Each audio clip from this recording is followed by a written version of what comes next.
You are listening to the Real Men Feel Show with Andy Grant. Real Men Feel encourages men to allow and express all of their emotions. Despite what you may have been taught, all emotions do serve you. Real Men Feel is committed to engaging in discussions that most men aren't having, but you don't need to be a man to join us. The Real Men Feel Show is produced weekly for your growth and enjoyment. Listen to us on podcast platforms including iTunes, Google Play, Stitcher, and many more.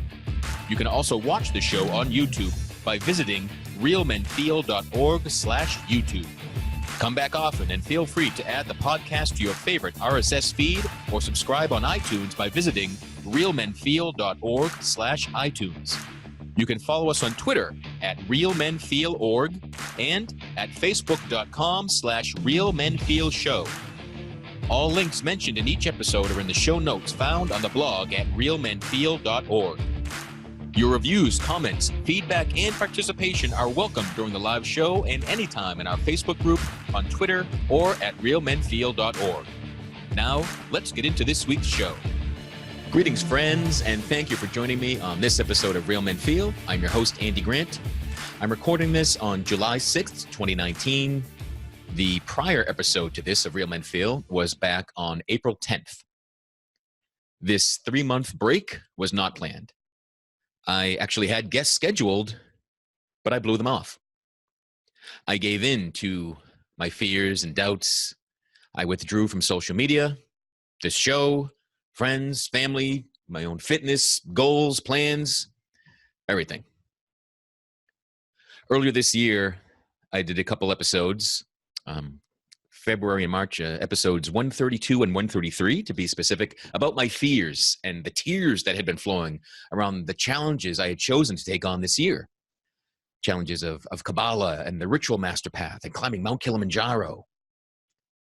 I can't explain why, but I gave into those fears and I ended up going into the darkest places that I can. I chose to ride with my suicidal thoughts. I dared them to take me wherever they would.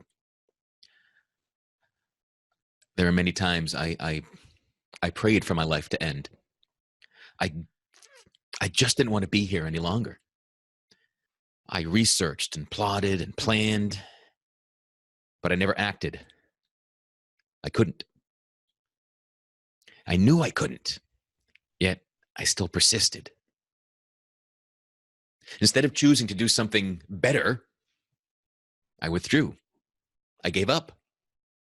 I stopped doing things that served me and served others.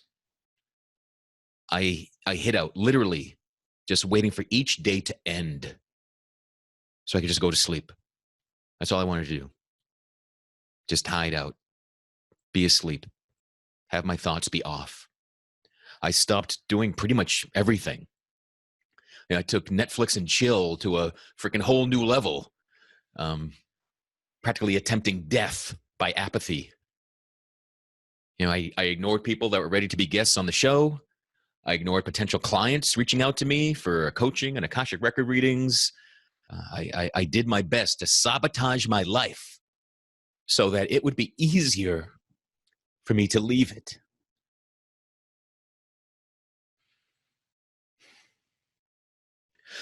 Finally, on July 1st, my birthday, I made a video and put it up on Facebook.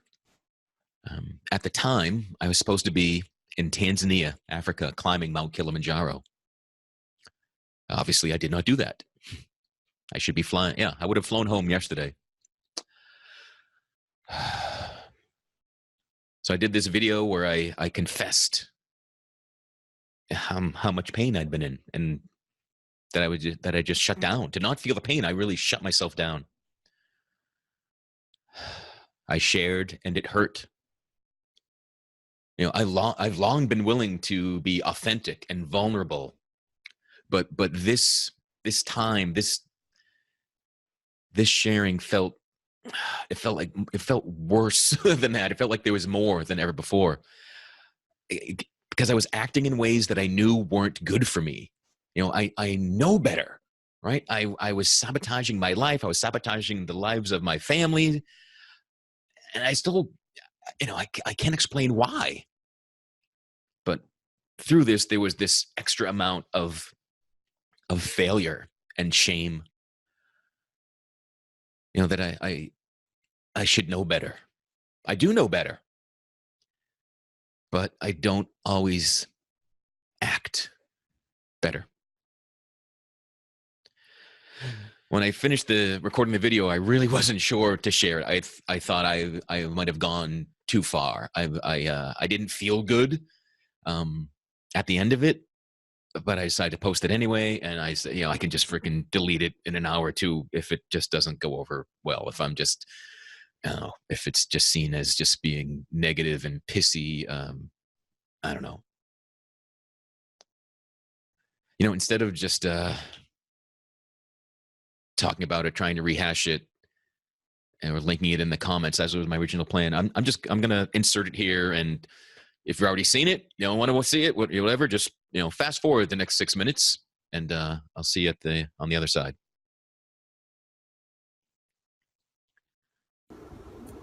Greetings. Hello, it's Andy. I have not been on Facebook in many months. I have not been doing much of anything for many months, but finally want to show up, acknowledge everyone sending me the birthday wishes. Today's my birthday, and I'm supposed to be on Mount Kilimanjaro, hiking Mount Kilimanjaro this week. I should be right at the summit now, but obviously I'm not. I'd done some posts and videos back in February and March, sharing a lot of fear that I was having, a lot of things I had chosen to do, and just bring up lots and lots of fear, and I guess, and fueling some depression, suicidal thoughts, but I don't even know what I'm saying. Anyway, I have not been in a good place. I did not plan to withdraw from social media, to withdraw from life, to stop doing the Real Men Feel podcast, but that's what I've done. I've thought about doing a video. This is at least the 4th time I thought today is the day, and I'm hoping this is kind of my putting the flag back in the ground and saying I'm here and I'm moving forward and things are going to start looking up. So as I got closer to Mount Kilimanjaro, I was having nightmares and daydreams about not coming back, about going there and dying, and going there and dying by suicide, going in and just not returning from Africa. And then at the beginning of June, I was diagnosed with skin cancer. So I took that as the opportunity to cancel the trip. That was kind of like the final straw. So I didn't go on the trip, and instead I had skin cancer at the top of my head removed the other day. So what? So in the meantime, I've been not doing anything. I stopped doing everything that served me, that served others.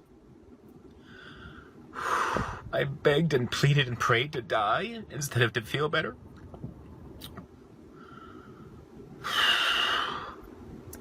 Some people have reached out to me with emails and calls and texts, and I've ignored you. And again, it was about part of my withdrawal. It's nothing to do with who you are. It's about me, and I chose not to want to be helped. I chose to go deeper into the shit, to feel worse, to focus on everything that made me feel bad, to investigate and plot and plan ways to end my life.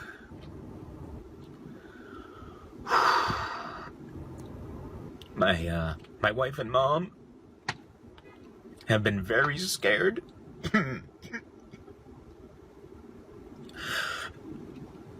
Which in many extents is the worst part. Because I cannot convince myself that I can't make my life bad. I can't do enough self-sabotage. I can't fuck my life up enough so that I know they'd be better off if I was gone. So I felt like a failure for months. You ever been in a class or at work and just there's nothing to do and you're just literally watching the clock go by? That's how I've been living for months. I just wait for the day to end so that I can go to sleep. And then I delay getting up as long as possible. I have not been living. And also I've taken no action in my demise, because I know that's not what is supposed to happen. Yet, every now and then, I put all my energy and focus on that, on the shit. You know, suicidal ideation, it's very different than depression. Like, I'm teary now because I'm talking about this and sharing this and I'm afraid to. But I'm not sitting around sad all day. I'm just sitting around thinking about how much I don't want to be here. It's not every day, but it's most days. And I'm sick of it. I gotta do something. So hopefully I'm rising from the ashes. Hopefully by finally doing this, letting the world know where I've been, how bad I've been, I start making the shift. So here's to the shittiest birthday of my life. And the good point of that is that, 2019 can only get better. So if you see my wife or my mom, give them an extra hug. They've been through some shit. And if you reached out to me and I ignored you, it's me, right? It's George Costanza breaking up with you. It's not you, it's me. And it's really fucking me.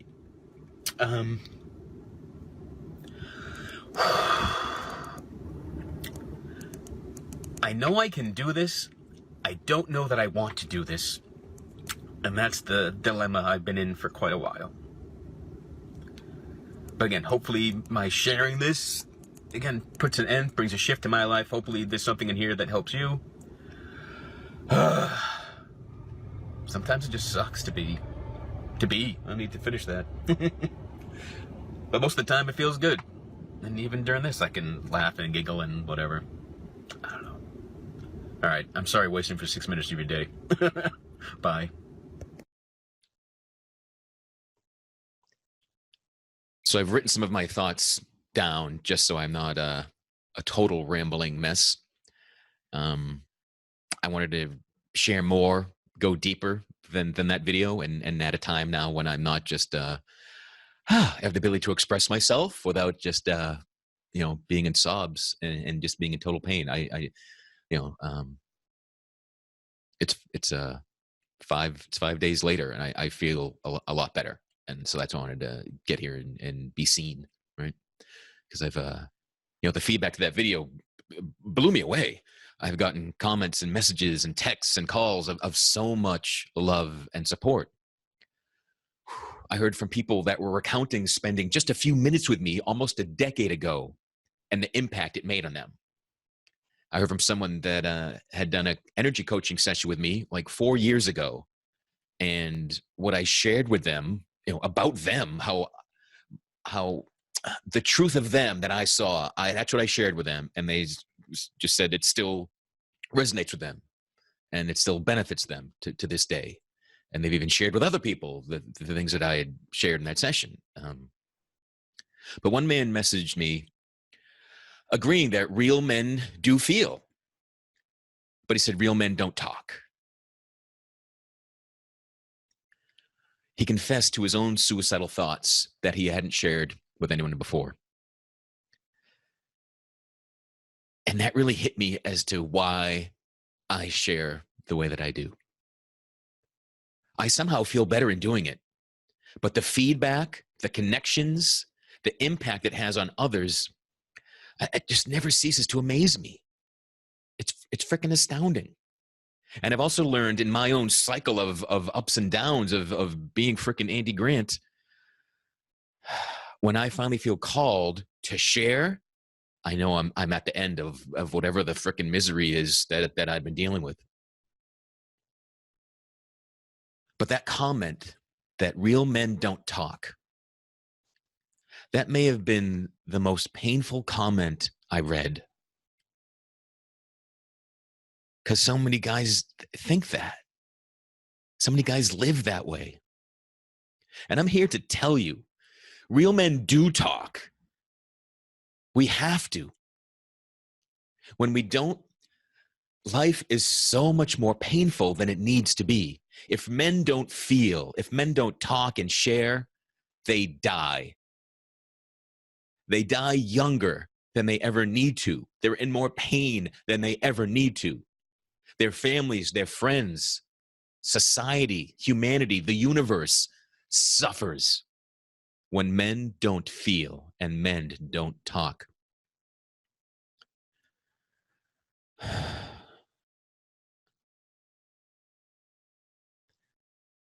That's why I do what I do. That's why I can't just stay withdrawn. That's why I perhaps overshare in the eyes of some. It helps me and it helps you. You know, I do my best not to share for the sake of drama. You know, I'm not out here to add just negativity and pessimism to the world. I share from my heart so that I can connect with yours.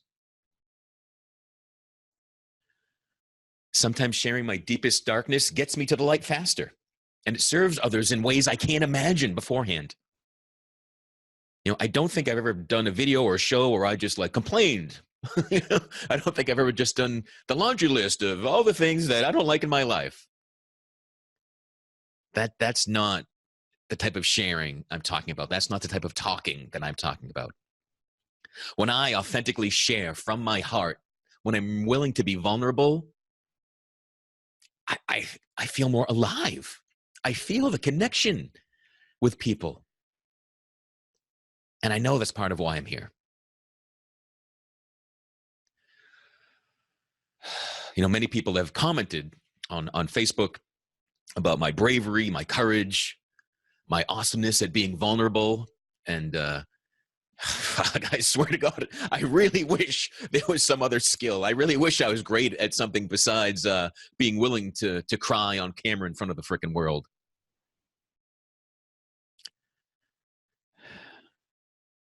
But it's one of my, I guess it's a gift.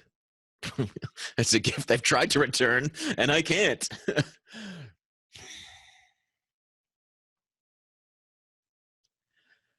This work, being an open man, being a man willing to feel and talk and share, it is so often rewarding, but it isn't always fun. You know, being human, not just being a man, being a human, can be extremely painful and challenging at times. But it's not all the time. And it doesn't have to be as much of the time when we're willing to feel, when we're willing to talk, when we're willing to be seen and to let others see us.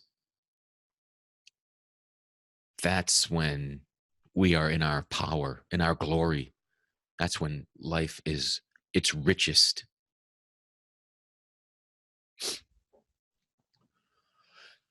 One of the Real Men Feel guests from earlier this year, Dove Barron, a great guy that has reached out to me and commented, and he has this horribly keen awareness of when to check in with me. But back on July 1st, that evening, the video had been live for a few hours, and he called me. And saw his name show up on my phone, and I was scared to answer. I still felt so raw, so seen.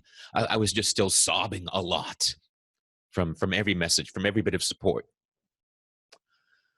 And I didn't want to talk to him. I couldn't take, I didn't think I could take being seen, you know, to that depth. I know he was just going to probe me. And so I ignored him. And he kept calling.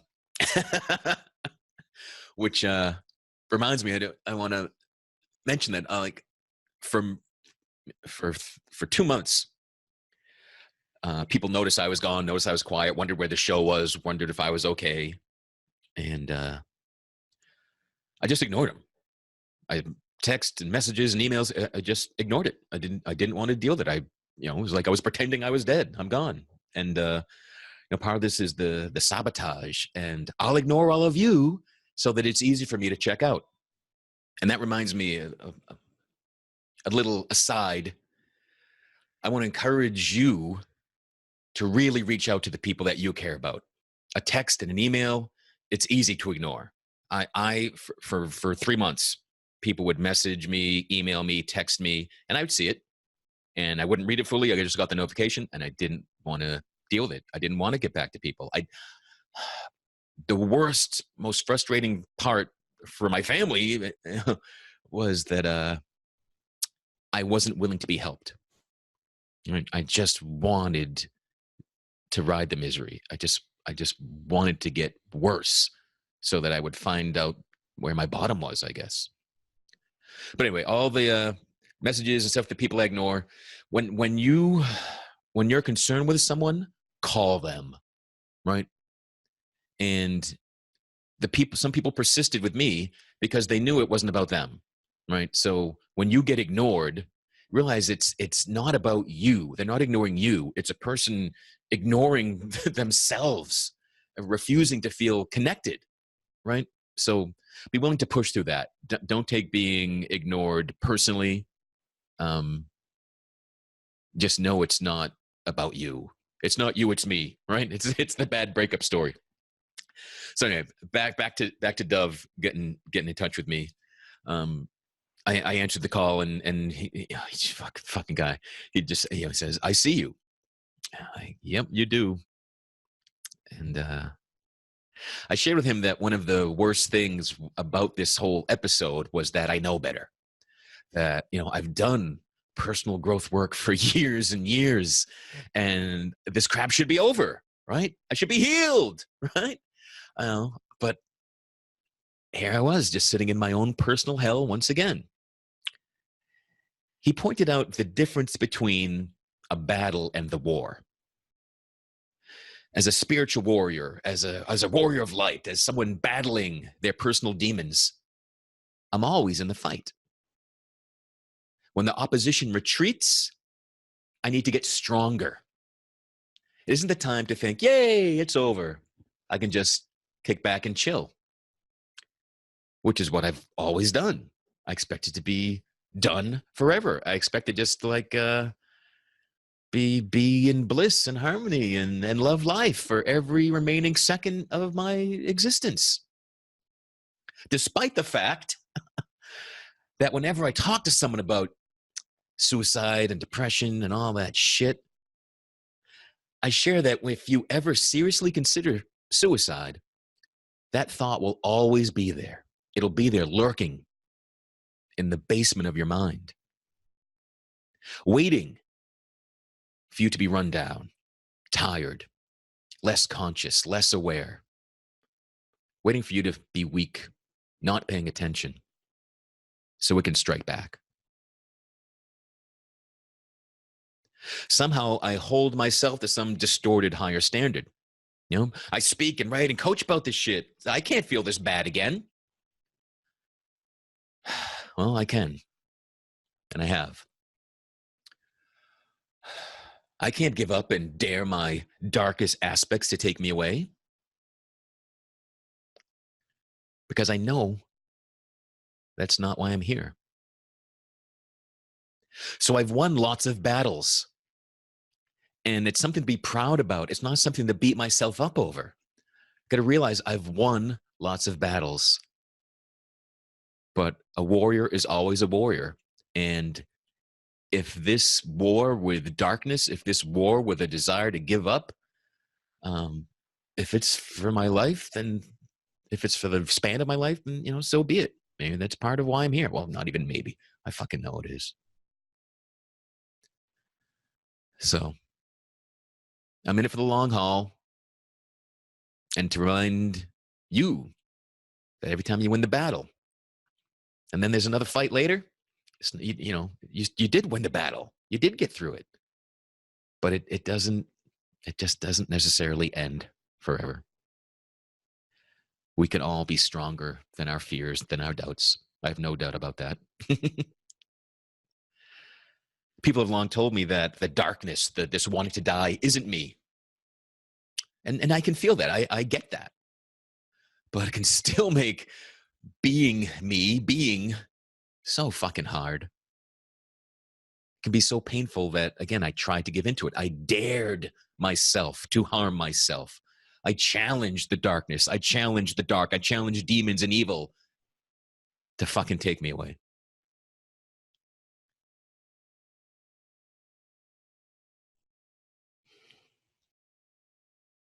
But the love, the support coming from people, even that was painful to receive at times.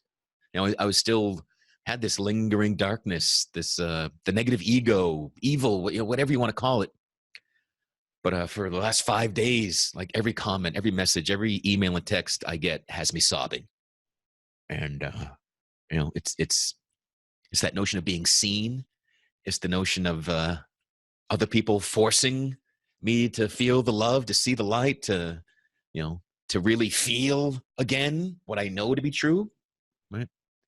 Nobody is here for the purpose of ending their lives due to emotional pain. I've always freaking believed that. Even though that I sometimes give in to my emotional pain and think I'm better off dead.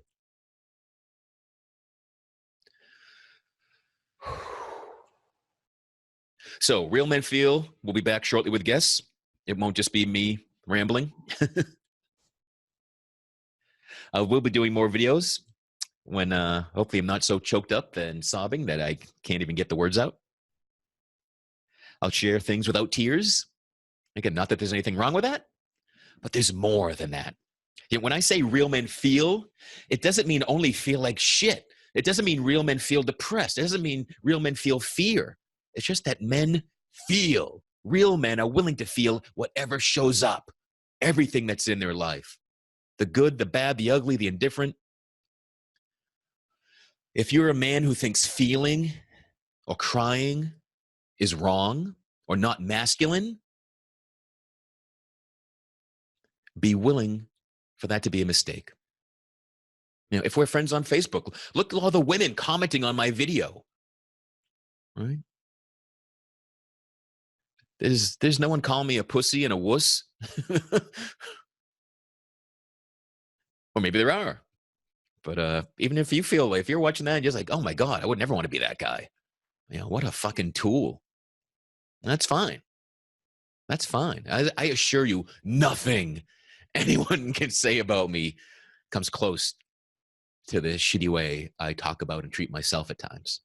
So, but I'm back. I'm back in charge. I'm back on being focused. I'm back on taking care of myself and being as much service to others that I can. I'm focusing on the light instead of the dark. I'm focusing on sharing, being of service, everything going again. Because again, nobody, not me, not you, not anyone, is here for the purpose of ending their life prematurely due to emotional pain. And one of the biggest realizations I've had through this period is that just because you think it doesn't mean it's true. And just because it's in your head, it doesn't mean it's you. I encourage you to feel.